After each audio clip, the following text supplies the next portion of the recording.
Good morning. Okay, I don't see you in Clubhouse. And you're muted over here. I don't see you. Are you going on Clubhouse? I'm in there. I don't see you. Tanika and I are in there. I got a whole thing going. Hello? I can hear you. Can you hear me? Wait. No. Please pardon Hello? our technical difficulties. We can hear you. But you're not on Clubhouse. I am on Clubhouse. I didn't get a thing for the room. We in here. Tanika's in here, and she said she could hear. She's like she could hear me. Hey Tanika, we're trying to get Mr. Jesse in. Because normally it'll. Oh, I hear you now. all right. There you go. I see you now. Okay. Good Good morning. morning. Good morning. Hold up. Amen. Oh, what did I do? Welcome everybody. Welcome. Okay. I think you're good now. You're moderator. You can watch the room. All right. Again, pardon us for our technical challenges. You know how we are. And every time we think we got it down, something happens. And that's just the Lord's way of keeping us on our toes. I do believe that. I promise you. I believe that.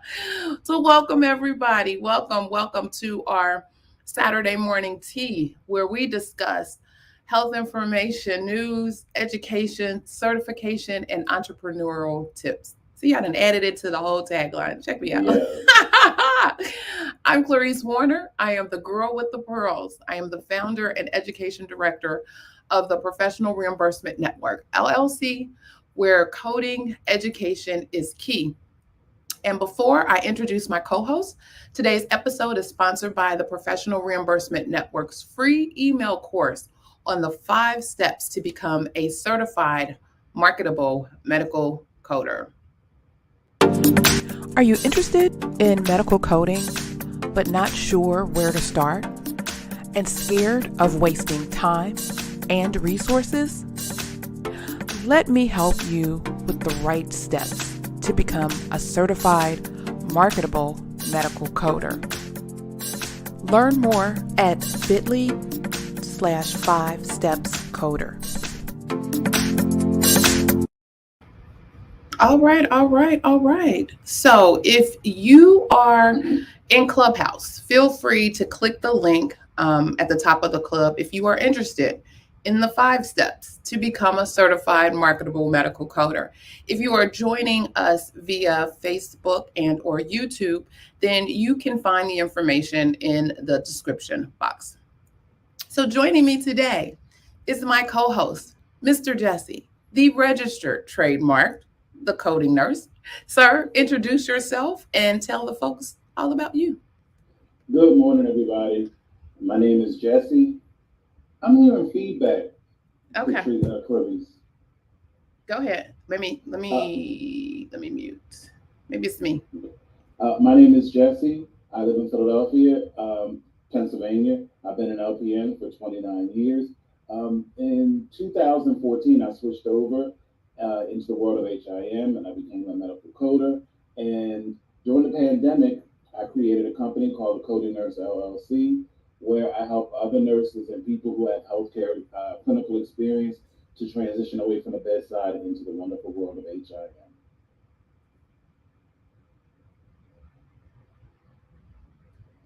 Okay. Thank you.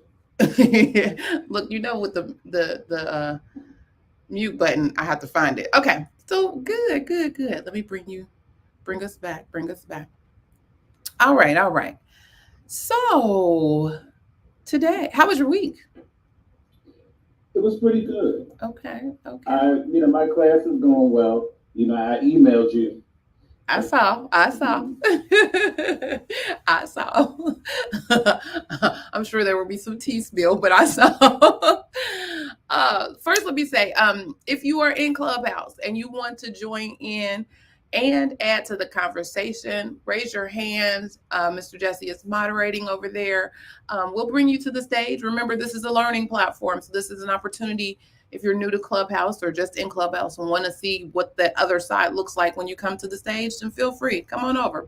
Don't be shy. Your opinion matters and is always welcomed here. And your thoughts. We believe that, we are in this thing together and providing information and education to each other. So come on in. Now, for my Facebook and YouTube friends, you know what to do. You hit that chat and you drop your comments, questions, concerns, all the things in the chat. So let's get into it for today. Briefly, I just want to say that the physician fee schedule was released. The proposed physician fee schedule was released, and it had a little nuggets. It had some gems, if I do say so myself. As a proponent of the social determinants of health, I was just giddy. Let me just say that, giddy about the proposal of making it part of the MIPS program. MIPS stands for the Merit-Based Incentive Payment System. And so they're proposing to kind of add some dollars. It's a shame that they had to do this, but that's neither here nor there as long as it gets done. Adding some additional dollars for the documenting and reporting the social determinants of health. So I was so excited about that. I hope that one lands over into the final physician fee schedule. I really, really do. Oh, also, if you and the fee schedule was actually posted in the description box for the Facebook and how to approach providers. Somebody put a question. I'm sorry, I'm being nosy. I'll get to your question in a minute. The physician fee schedule is linked to the description box. So if you want to get more information, and there are a lot of CMS actually put together a lot of releases or what are they called? Like press releases, and different smart sheets, if you will, that kind of details individual pieces. So there's a whole piece on what's going on with the accountable care associations. There's a whole piece that's going on with the other thing that I'm going to tell you about, behavioral health. There's a whole piece. So they put some individual. So that document is probably hundreds of pages long, but they tried to give it to you in small bites, if you will. So check out those smaller tip sheets, press releases. I can't think of the name of what they're called right now off the top of my head, but they're out there in CMS world. If there's something that you are a proponent for, or you feel strongly one way or the other, either for or against, you have until September 7th to submit a comment, and also on the CMS website. And we've talked about this too. And I'll probably make a video this week directed specifically to some of these items out of the physician fee schedule. But there's a process online. You can submit your comments. But again, you have until September 7th. And so I'll be watching in October-November timeframe to see what the final is going to look like. So that's the one thing. The other thing is I'm so excited for the behavioral health community, particularly those ancillary non-physician practitioner providers, because they're about to open the floodgates over in the Medicare world. Now, in Medicaid, this has been the norm. So if you are a licensed professional counselor, if you are a marriage therapist, there's a whole list of different types of providers. Well, guess who was joining the party? Medicare. And so they are allowing these providers to not only see the patients, but also bill for the patients. Now, what that dollar figure looks like, I haven't dug deeper to find what that dollar figure looks like. But the opportunity is there. And so I'm excited for that. I think when they opened it up for the physician assistants, why not open it up for everybody else? So yay, look at Medicare doing their thing. Hopefully, let me just say this, put this out in the atmosphere. Hopefully these physician providers won't get in their feelings and feel some kind of way and try to block this, and or try to use them like they did the nurse practitioners. I'll put it out there. Like they tried to use the nurse practitioners, like, well, you go ahead and do it, but we will get the credit for it. Don't do that to them. Let them do their thing. So hopefully that stays where it needs to be.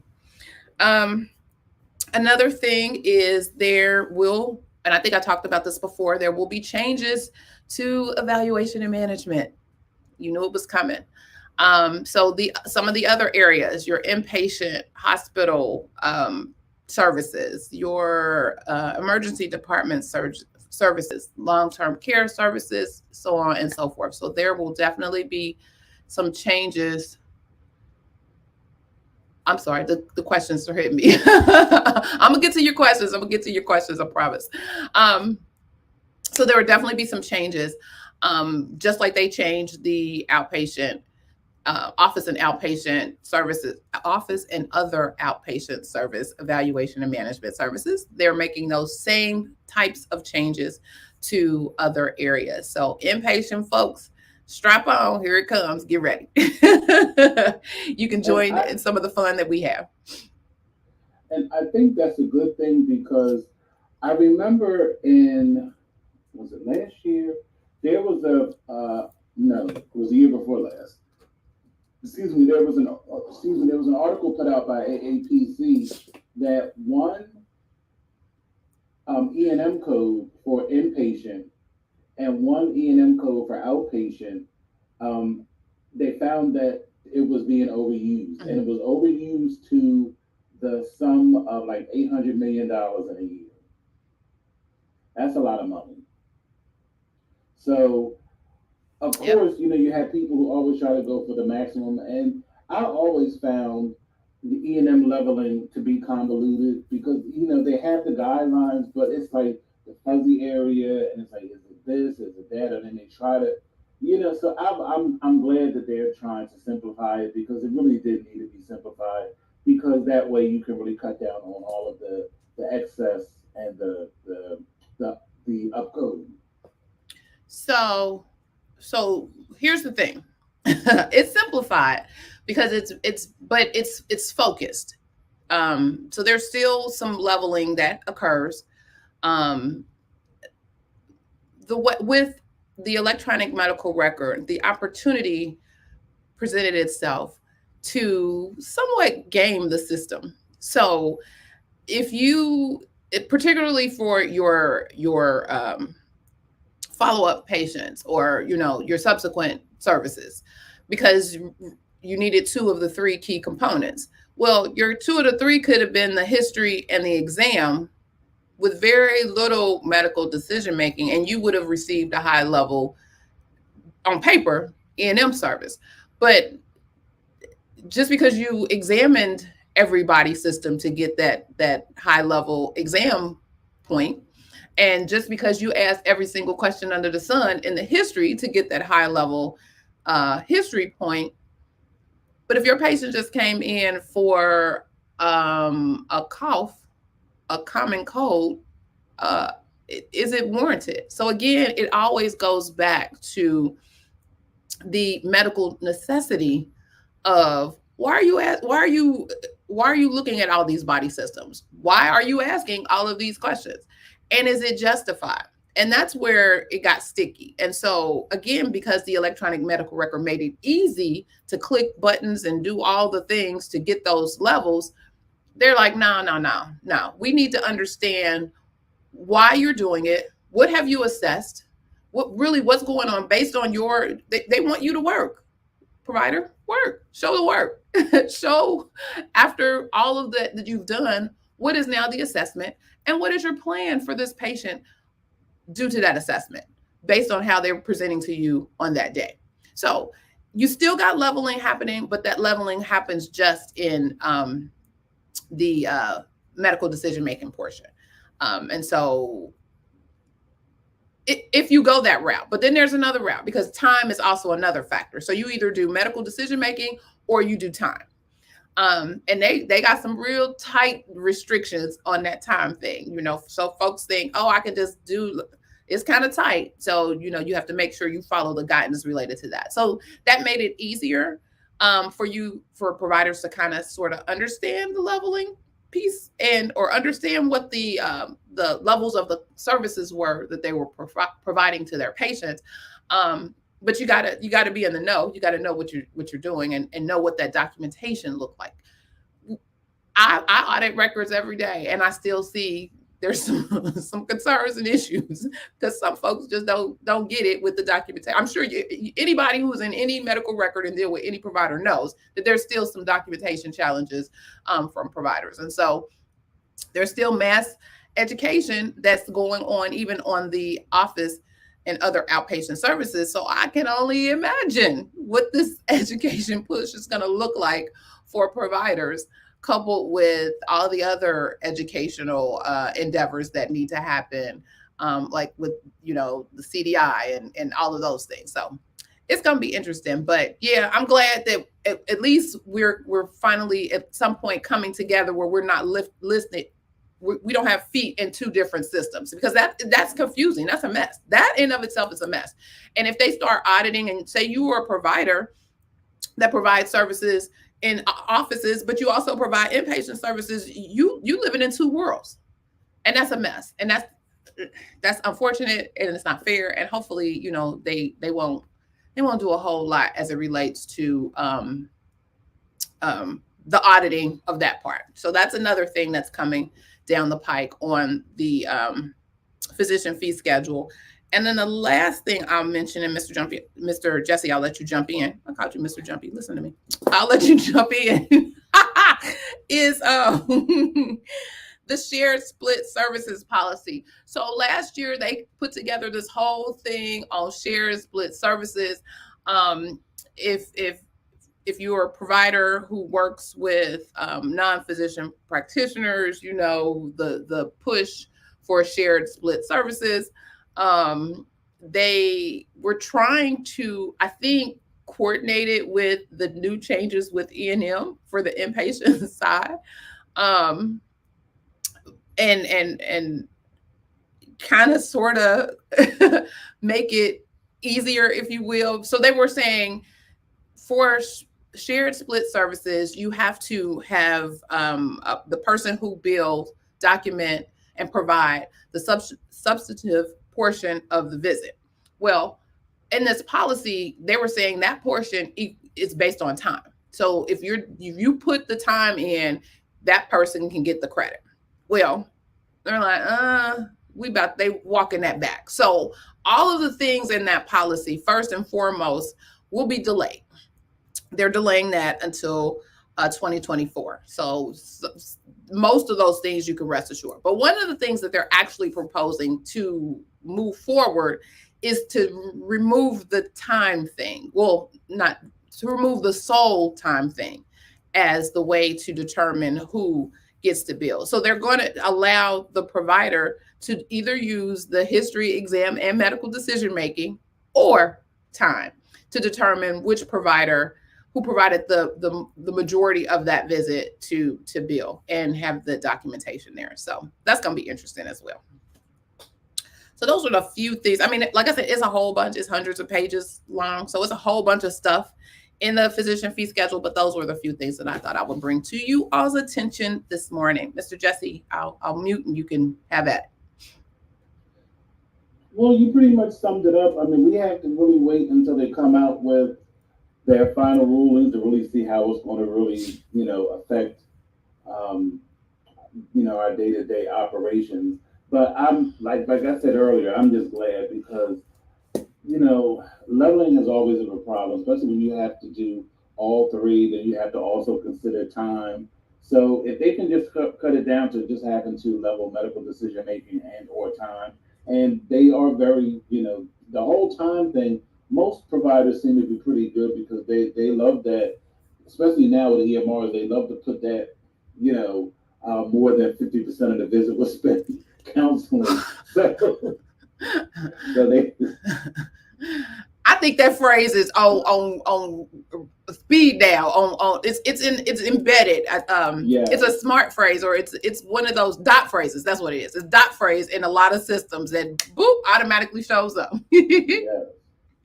So that, I think that overall it'll make it easier, and I'm glad that they're really trying to streamline it, because truth be told, like, a lot of people don't understand, like, our medical records are jacked up.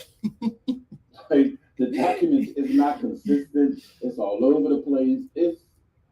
There needs to be. I'm glad that they're trying to simplify it so they can have some kind of uniformity and some kind of decent standard. That's all. I agree, because it is. It's not funny, but it is. Like, you go through a record, and do they? So, here I am about to date myself. Way back in the day, we used to have somebody. Now, this is, of course, when it was on paper, but I guess you could still do it on an electronic medical record. But you had somebody to kind of validate the documentation. You had somebody to kind of go through and scrub it, if you will, to make sure things were the way they needed to be. If they make sure they were in order, make sure they, things weren't necessarily missing, et cetera, et cetera. I don't know if those people exist anymore in our world, but you will look at a note and this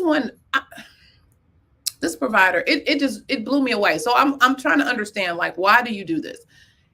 He incorporates every note from the past 5 visits into his current note. Dude, don't you know that those notes exist back there? They don't go away, they stay. But he's incorporating those notes in. So he has a huge ballooned note. Nope. Nobody wants to see all of that, sir. No, we can go back to that information. Summarize that, if you will, if you're using that. But they just copy, paste it, and send it on. And it's like, really, sir? This what we doing? Sir and ma'am, no.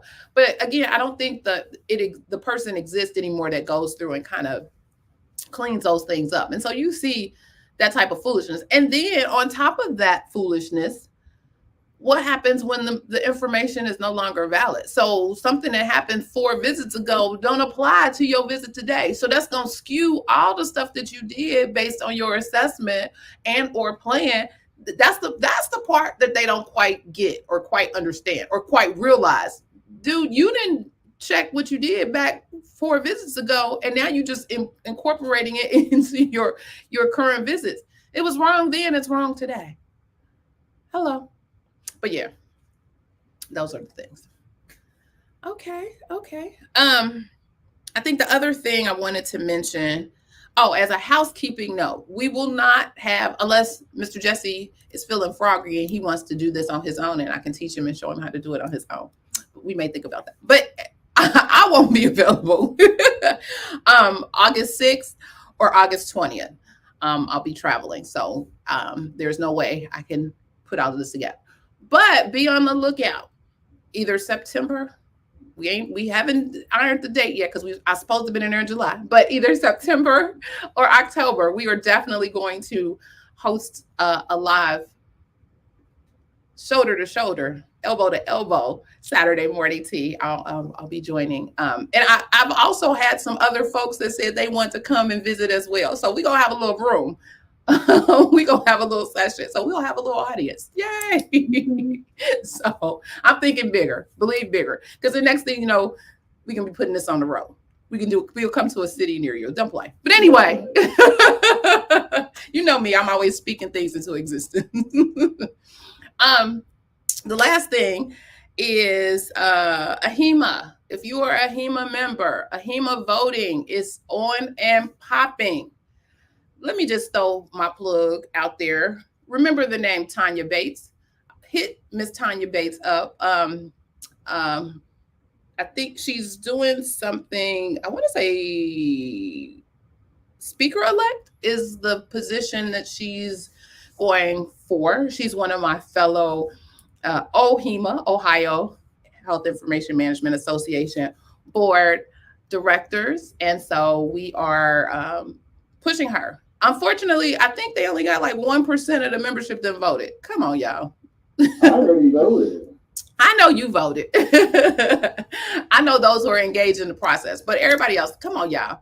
You can't make it. It's just like the Congress and the presidency and all of the things. Y'all complaining about what's happening at the Supreme Court. That Supreme Court stuff going to actually affect you at your state. That state stuff is part of the votes that y'all don't like to do, voting in these people who have this control over what's happening in your world. So again, it's all about voting. Exercise your right to vote. You remember, vote. So anyway, Tanya Bates, remember that name and vote her in. Okay.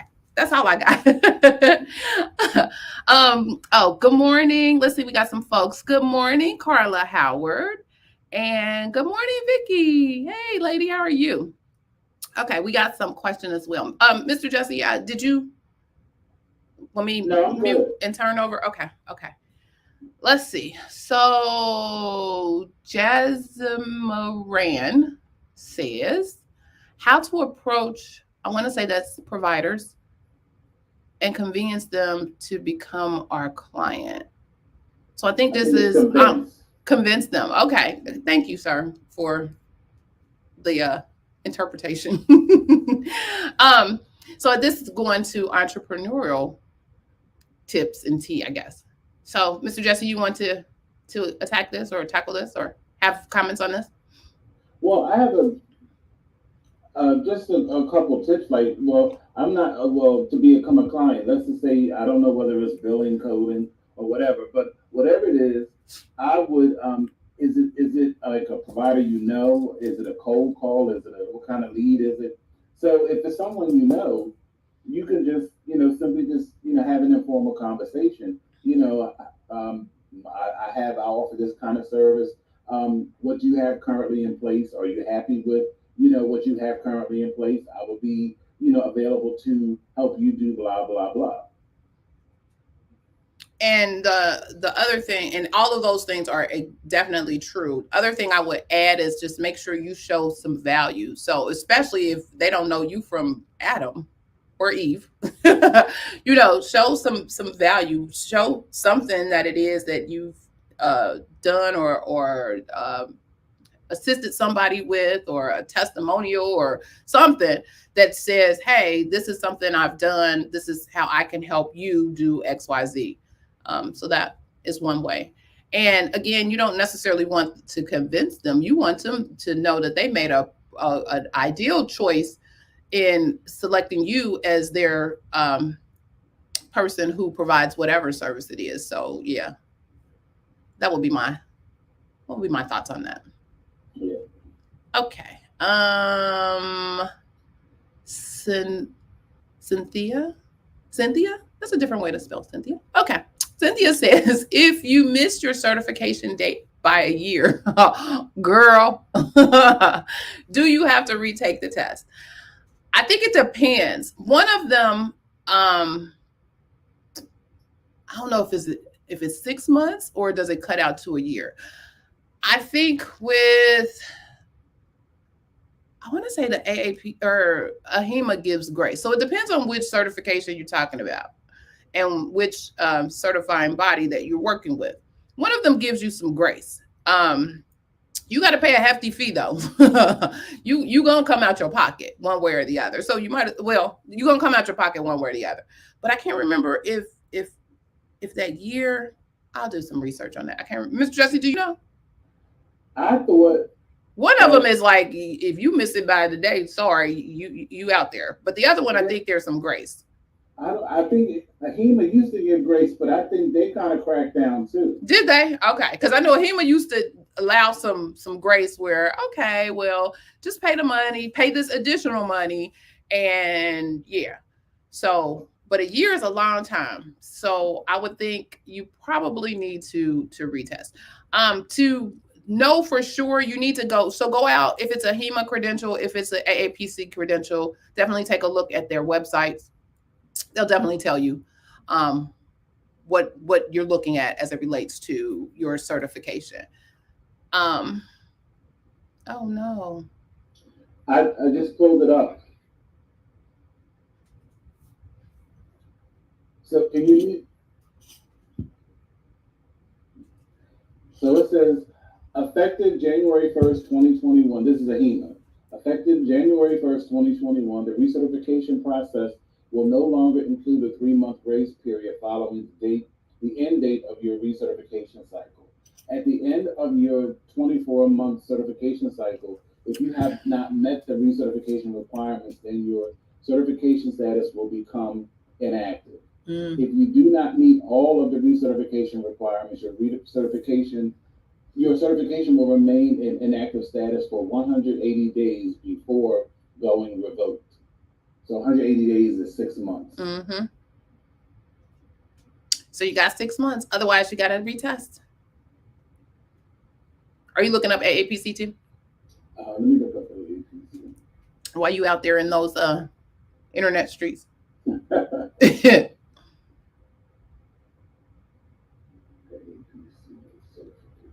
And welcome, folks in the Clubhouse. Welcome. Remember, if you have questions or want to join in on a conversation, we'll bring you up on the stage and you can do so.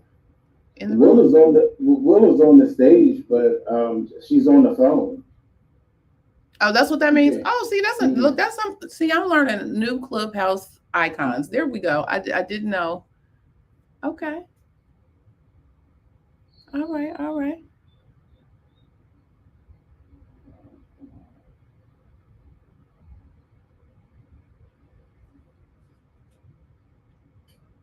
Good morning, LaShanta. And I see we got another question from me, Michelle, but I'll let you keep looking. Yeah, go ahead. Okay, so me, Michelle asked, so do you think you should remain a contractor or working medical coder underneath a company? How long should you take? So are you looking, what do you want to do? I guess that's my first question. If you're interested in pursuing or being your own contractor, working under, being a contractor and working has its benefits. So you want to contract. Okay. So it has its benefits because you can learn some ropes. You can learn some information that you can take and use when you go out on your own. Really, it's up to you. How soon do you feel confident and comfortable to begin that next step in that process? Even as a medical coder, once you get, again, we have to go back to the first question, because at some point you will be responsible for getting the clients. So you have to think through, how would you get your client base? If you already know folks who are contacting you and interested in your services, well, that's easy enough to do. And you can kind of do that. Be careful though, if you're a contractor, and really, really read your contract and make sure there's no non-compete language or any language that will prohibit you from doing other contracts at the same time. If you don't have any of those types of language in your contract, then start small on the side with 1 or 2 clients and see how that works and see if that's something that you would be interested in. Did you find something? Yeah, and Will is back if she wants to chime in. But for AAPC, so a 10-day grace period for membership renewal payments will be granted. If membership dues are not received within 90 days of renewal date for certified members, membership and credential cancellation will occur. So it's 90 days. They ain't playing out here in these certification streets. Don't let y'all certification lapse, because trust and believe, then y'all be calling us like, help us get our certification. Help us. We got it. Because Lord, if I ever lose it, Lord, we ain't going to even speak that into existence. Make sure you keep up on your CEUs. And we talked to you about ways to get free CEUs. We had, what's his name? I'm sorry. Ryan Queen. Thank you. We had him. No, I was looking for his other name. Oh, the Coding Geek. The Coding Geek. There we Geek. go. We had the Medical Coding Geek on a few weeks ago, and he puts out a publication, a hit list, if you will, of free and low cost ways to get certifications or to get CEUs. And he does it every month. And you have to, jump on it at the beginning of the month so you can schedule out different webinars, different opportunities. So check him out. Medical Coding Geek. I know he's on LinkedIn. He's on LinkedIn under his name though, right? Yeah. He's on LinkedIn under his name, but I think he has a website, if I'm not certain, and YouTube. So yeah, check him out to get that information. So that you can maintain, because one thing, once you take that certification exam, you have to maintain those certifications, and you maintain them by getting CEUs. So you can either go to big, conferences, or there are several ways to get them. Plug into whatever certifying organization that you are under. Go to different local, state, and even national meetings, conferences. We're still in this kind of hybrid space, so there are a lot of things that are happening online and virtually that you don't necessarily have to travel for.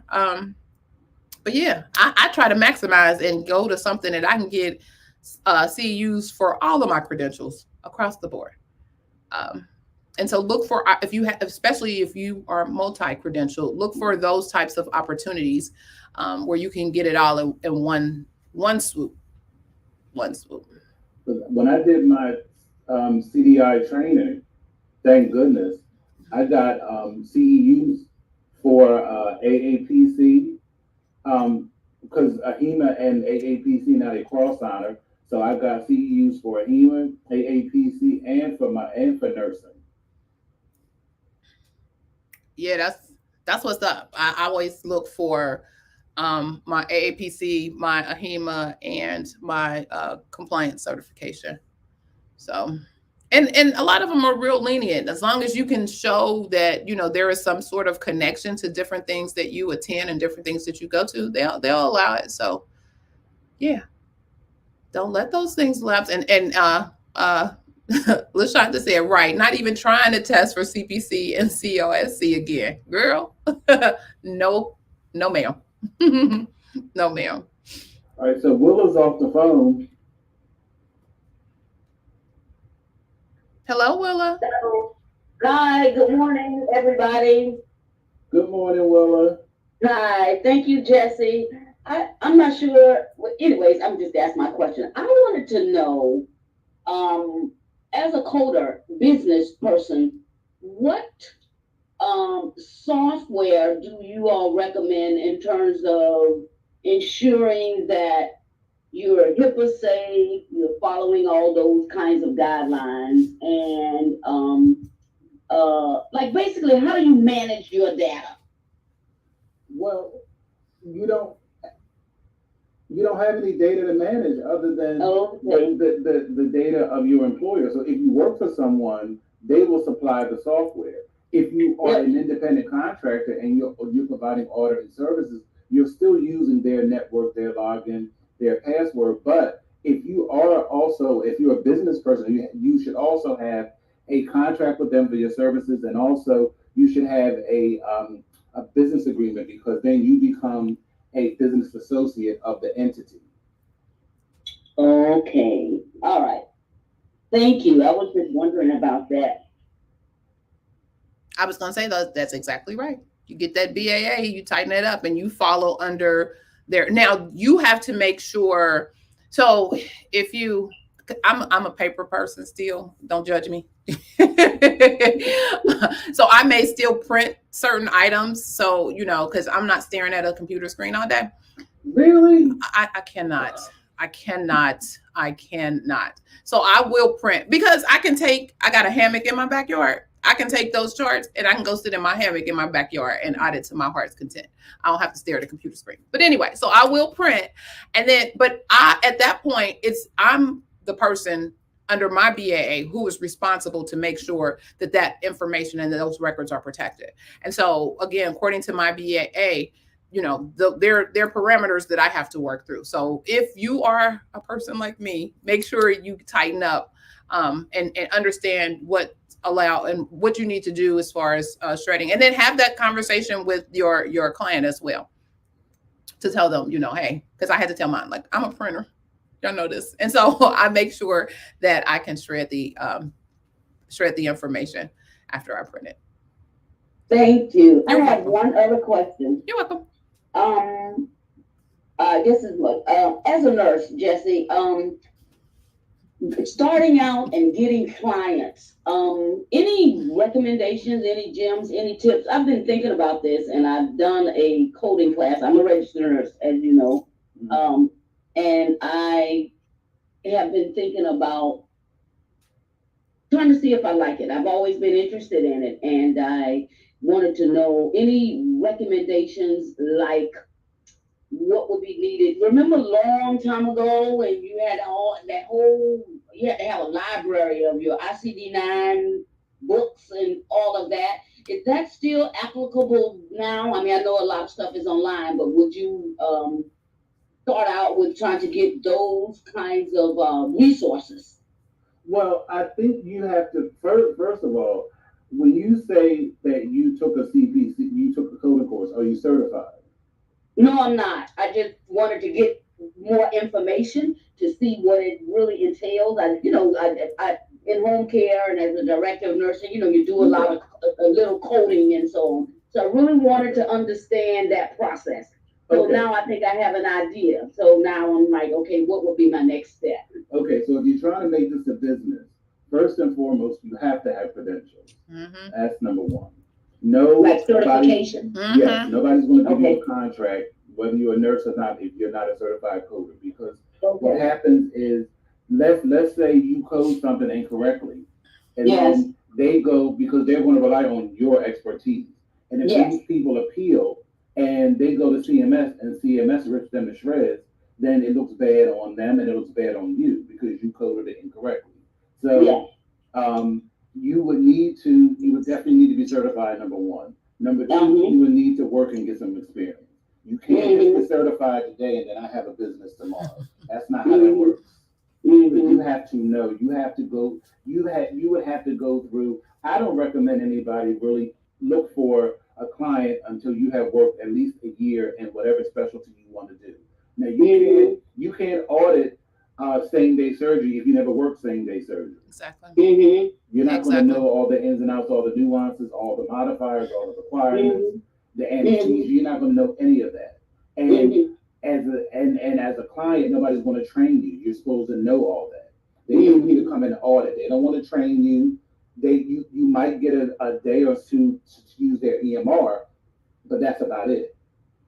So I would recommend, if this is what you want to do, get certified, get some experience. If you have other jobs, you can get a job part-time somewhere just to get some coding experience. Then once you are comfortable, then you can begin to look for clients.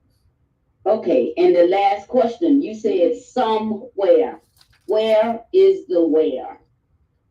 Somewhere where? It's an experience somewhere. Oh, like a hospital. You get certified anywhere.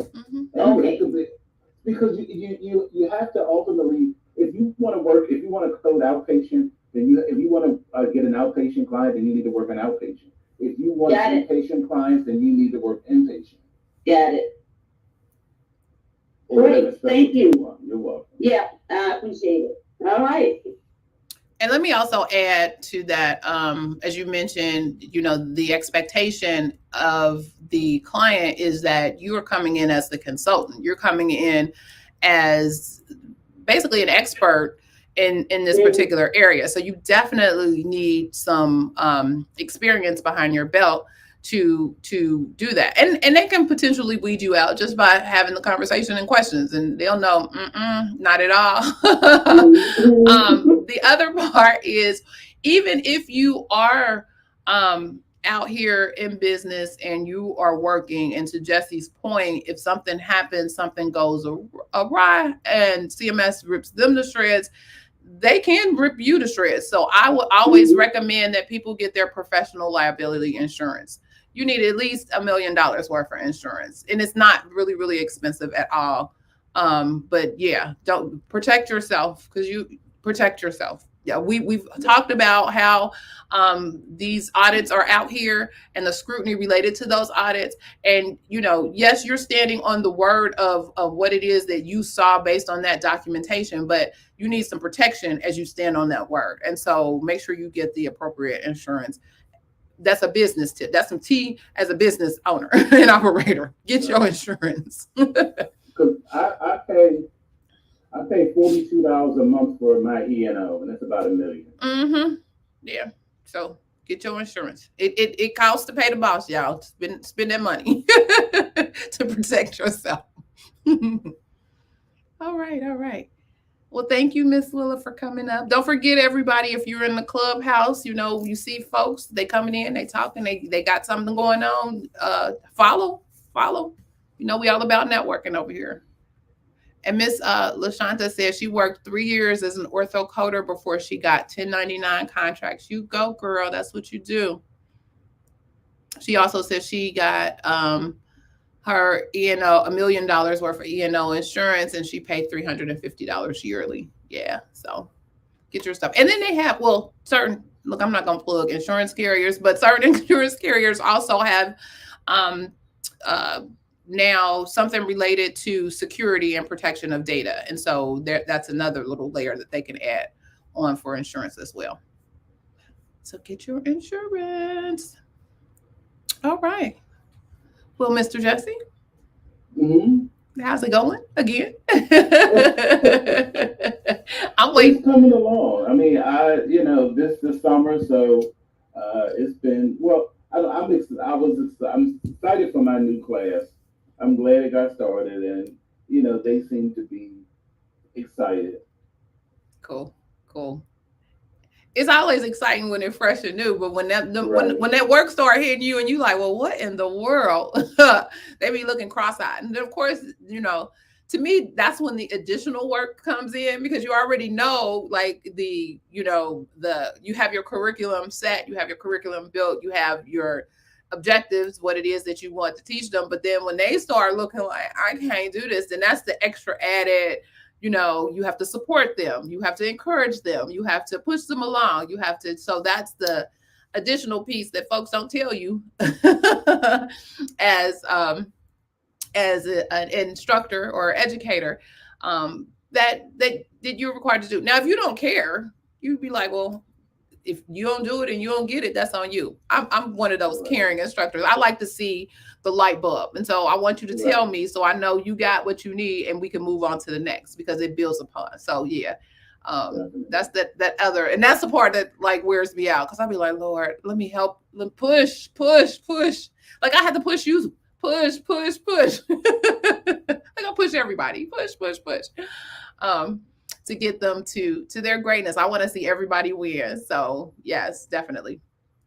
And when it comes, the thing that you say it a gazillion times, but I don't think they really get it until maybe like the second half of the course. It really is all about the guidelines. Yes. Read the guidelines. Like they act like the guidelines are in hieroglyphics or something. Like what is so hard about? And the guideline, what I love about the guidelines is it's not a whole bunch of excessive verbiage. It's just what you need to know. It's straightforward to the point. Sometimes there are questions like we talked about, where they made some added some interpretive information to some of the guidelines. And they do that every quarter. So yes, you have to be on top of that piece. But at the end of the day, that's really an interpretation. The guideline in and of itself is what sets the precedent of what it is that you need to do. So you have to follow your guidelines. And in order, people, it never ceases to amaze me that people think they can just pick up a book and maybe they understand, how to get to a code. And maybe they understand, some of the terminology and the vernacular that's associated with your coding manuals. And maybe they got that part too. And then they get a code and they think, oh, I haven't slept the code on, I'm coding. No, you need to make sure, you need to validate, there are rules and regs around all of the stuff that we do. So understanding the guidelines, I always, in my class, I need a whole banner because I say it all the time. Guidelines are your friends. Guidelines will help you along the way. They are your friends. You better call them your best friends and keep it moving. Let me check the guidelines on this before I even add anything. What does the guidelines say about XYZ? But can I tell you? Go ahead. What I find interesting, because I only work with nurses. So if you're a nurse, you have read a gazillion medical records. When I give them those daggone sample outpatient visits, it's like they are seeing a note for the first time. I'm like, what is the person being seen for? Diabetes. No, that is not what the chief complaint says. What are they being seen for? And I'm like, when I tell you, it is like healthcare 101. Wow. Like the first 2 weeks, because they totally lose it. Wow. I'm like, wait a minute. What is going on? And to your point, they see documentation all the time, but maybe they're just focused on what it is that they need to do or what they need to glean from the documentation. So they're just, looking at orders. But a good nurse will go back and understand and see all of the things that they need to know in order to provide the services they're doing. So that's amazing to me. You would think it would be easier dealing with nurses. I mean, you got the caveat that they want to diagnose. You got that piece, that hurdle. But I think you would think that once you overcome that hurdle, then the rest of it would kind of sort of be easier. But then now you're learning that there are additional hurdles that you got to go through with your nurses as well. So I just don't understand. But because what I do before I even give them a chart, I do it. I give them the steps. I gave them a bullet step by step. Mm-hmm. Because I always tell everybody, start off with where's the person being seen, inpatient, outpatient. That way you know what set of guidelines to use. Why is the person being seen? Because that's going to go to medical necessity. And I tell them, just for example, if somebody comes in for left ankle pain, that primary diagnosis cannot be chronic kidney disease. No, that's not the reason why. It has to be related to the reason why they are presenting today. And I'm like, that's why you have to establish why is a person being seen. Now they might have chronic kidney disease, they might have 10 other diseases, but those would be considered secondary diagnoses if they are addressed during that encounter. If they're not addressed during that encounter, they don't exist. And I tell them that step by step. Then I give them a scenario. Then I give them a chart, and it's like, it's in French. Oh, good Lord. Oh, wow. That's interesting. Yeah, you anticipate that and expect that for someone that's brand new in the field, but your nurses, no, I would never think that would be something. Wow, that's interesting. Bless your whole heart. and then on top of it, to really confuse them, then because you have to test. Then when you put in causal relationships in the assessment and don't spell it out, they really lose it. I'm like, wait a minute, it's right there: diabetes and chronic kidney disease, diabetes and retinopathy. You have to link them together. So are you giving them a side eye in their nursing experience at that point? I just wonder, like, really, what kind of nurse were you? I'm sorry. because I get it. Nursing is really different. Like, it's a whole different way of thinking. And I get it. But I would not, I'm telling you, that has really, like, when I tell you those encounters, and they're simple encounters. And remember I was telling you that I was trying to find a template. I was able to find a workaround because one of the sample charts that I had, you can edit it in Adobe, so I'm able to change it around and change the name, change scenario, all that. Oh, that's what's up. That's what's up. But I tell you, those charts, like it takes them a minute, but then once they get it, they're good. So that's everybody. But that's everybody, right, right. Even I put up here, Michelle said, yeah, it's not that easy. I thought at first. She thought that at first and failed the test the first time. Yes, ma'am. It's not that easy. Folks think they can just pick it up and go. No. Nope. That's why we have That's why we have a whole profession dedicated to it. It's not that easy, for real, for real. Oh, that's crazy. Well, I'm glad you got your class up and running, and you are molding the minds and expanding. Even though I'll probably have to fight you later on with all these nurses coming into our profession, but gear them over into the CDI place, gear them over to within reason, and let them know that they need to collaborate with the other health information professionals at the table. It's not all about nursing. We had our AHIMA had their CSA leadership summit yesterday, which was really, really good. They're putting out, and assume hopefully it'll be out this week, because they ran out of time. They were having a whole lot of technical glitches on the, I don't know why, but that's neither here nor there. They were having some technical glitches. They ran out of time, and then they let us out early. So I was appreciative of that. It was a Friday. I was like, who does this on a Friday? But anyway, they have something related to something that we've been talking about, which is some of the pathways of HIM and some of the different things that you can do as with your HIM credentials. So they're putting together some sort of document.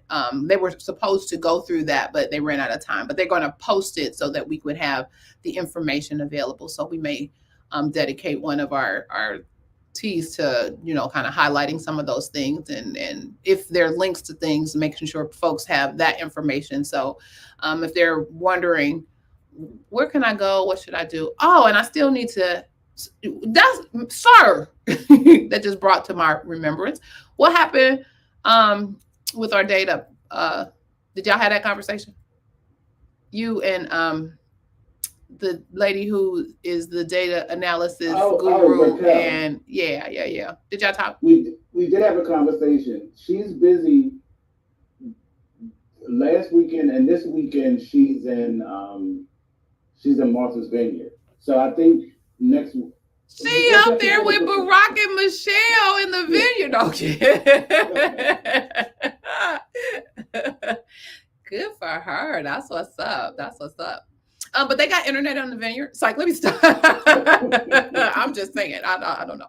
But anyway, yeah, we want to try to introduce you all to some folks who have done some different things as it relates to health information and some of the paths they took to get there. So we want to kind of put together a little series where we're introducing you to those folks. I have a couple people in mind. I know one lady who actually used to come into our club on a regular basis, and I feel like we're kindred spirits because she does things like she's in compliance as well.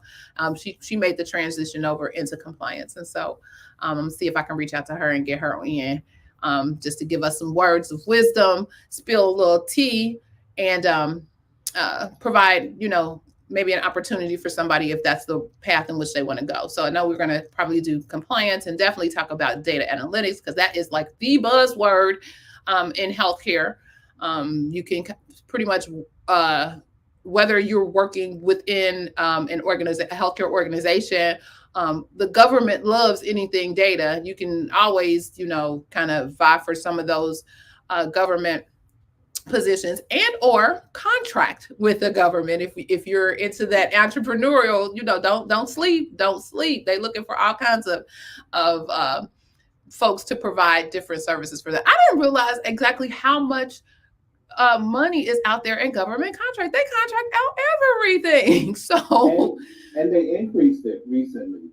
Really? And they increased the amount of they increased the percentage of government contracts that have to go to minorities. Y'all better get in here on this, get certified as a minority business. Ladies, you got a double certification that you're looking at, minority and or women-owned businesses. So because what, like the little trick that that Caucasian males do is they'll create a company, but they'll have their wife as the CEO. Exactly. So that it qualifies as a minority business. Exactly. They do that all the time. All the time. or they have some other minority in a leadership position as well, so that they can also get some of those dollars. So yeah, they know how to play the game, but we got to play that game as well and play it better. That's what I could probably do some research on. I'm going to go on LinkedIn, because on LinkedIn there has to be somebody that knows somebody that has like a medium-sized government contract. And we can try to have them come on and just talk about the process. Yes. Because when you see it, when you can touch it and engage with somebody who has done it, it takes away a lot of the mystique, because you think that it's some convoluted process, and it's probably nowhere near as convoluted as people think it is. It's probably like doing your tax returns. Lord, you know, everything is systematic and do this, do that, do that. My understanding, and working with folks, I have a couple of folks that are getting their 501c3, and it's like it's a process. Follow the process and answer the questions the way they want you to answer those questions, in the order in which they want you to answer those questions, and you're good. It seems undoable. It seems like it's this huge undertaking, but really you just need to follow the process. And I think this is probably the same way. Yep. Cool. I'm excited. Hey, we got some things that we be working on. Oh. All right. So we are at the top of the hour, and I think this was a good session. I think there was some tea spilled. Mr. Jesse, do you think the tea was spilled today? Definitely. And I'm trying to think. We had a young lady. We had a young lady last week ask about the California and the insulin. Correct. I don't even think she's here. No. Did you have an update for that? Well, I do, but I can just save it till she comes. There's no point in doing it now. She's not here. Okay. Well, you know, we got the replay, so she might listen to the replay feature. But okay, we'll just save it till we see her. Yeah. We'll save it till we see her. She had the question. It was her question. I hear you. Oh, Tanika said it was her. Tanika's here. Oh, well, okay. Well, here we go. Okay, so the short answer is healthcare in America is for profit. It is always geared to make a profit. Anybody who creates something is going to capitalize, especially when it comes to drugs. And when you get approval for a drug, you get 7 years exclusive rights. And that's when they maximize and capitalize and charge the absolute most, because they can. So it is a for-profit system by nature. So in California, what Governor Newsom has done, he set aside $100 million. $50 million is going to go into the physical structure, like creating a plant and creating the distribution facility.